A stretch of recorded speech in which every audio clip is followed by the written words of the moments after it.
Hello everyone, class 11 chemistry के first chapter का question number 28 है हमारे पास। क्वेश्चन है which of the following will have the largest number of atom.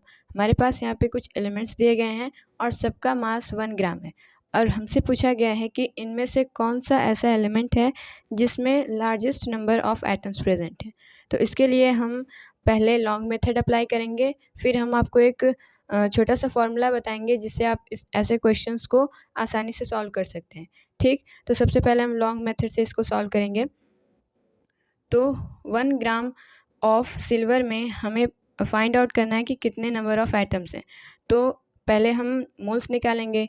तो given mass कितना है 1 ग्राम, अपॉन में मॉलिक्यूलर मास कितना होता है सिल्वर का, तो ये होता है 197, इनटू में नंबर ऑफ एटम्स हमें फाइंड करने हैं तो हमें एवोगैड्रो नंबर से इसको मल्टीप्लाई करना होगा।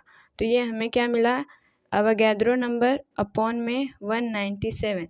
अब आपको इसको पूरा सॉल्व करने की ज़रूरत नहीं है, ठीक, क्योंकि सभी क्वेश्चन में हम इसी टर्म में निकालेंगे, उसके बाद कंपेयर कर लेंगे कि कौन सी वैल्यू बड़ी या छोटी है। ऐसे सोडियम है हमारे पास 1 ग्राम, तो ऊपर गिवन मास अपॉन में मॉलिक्यूलर मास कितना होता है सोडियम का 23, इनटू में एवोगैड्रो नंबर, तो ये हो गया Na अपॉन में 23। ऐसे हम लिथियम का निकालेंगे।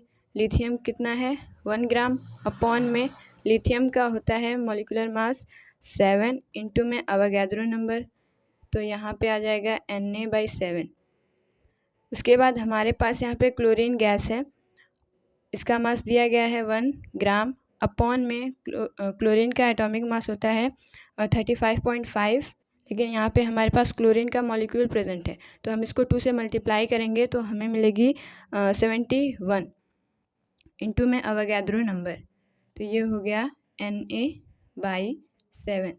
तो आपने छोटे क्लासेस में पढ़ा होगा कि जिस भी वैल्यू का अगर न्यूमरेटर सेम है लेकिन डिनोमिनेटर डिफरेंट है तो वो वैल्यू सबसे बड़ी होगी जिसका डिनोमिनेटर सबसे छोटा होगा।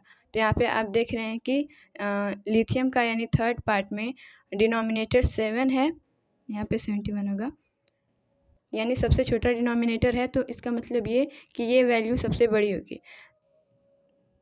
तो इसका मतलब ये कि 1 ग्राम ऑफ लिथियम में सबसे ज़्यादा नंबर ऑफ एटम्स हैं। ठीक, तो ये तरीका हो गया ऐसे फाइंड आउट करने का। दूसरा तरीका ये है कि हम एक फॉर्मूला अप्लाई कर सकते हैं कि नंबर ऑफ एटम्स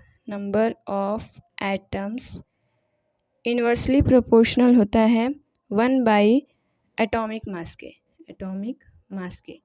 तो इस फार्मूले से आप आसानी से फाइंड आउट कर सकते हैं कि किस में सबसे ज़्यादा नंबर ऑफ एटम होंगे। उसका जिसका एटॉमिक मास सबसे छोटा होगा उसमें सबसे ज़्यादा नंबर ऑफ एटम प्रेजेंट होंगे। ठीक, तो ये बहुत ही इंपॉर्टेंट फार्मूला है, इसको आप अपने नोट्स में सप्लीमेंट कर लीजिएगा कि number of atoms inversely proportional होता है एटॉमिक मास के। तो इसमें सबसे कम एटॉमिक मास किसका है, लिथियम का, तो वैसे ही हमारा आंसर आ जाएगा कि लिथियम में सबसे ज़्यादा नंबर ऑफ एटम्स प्रेजेंट है।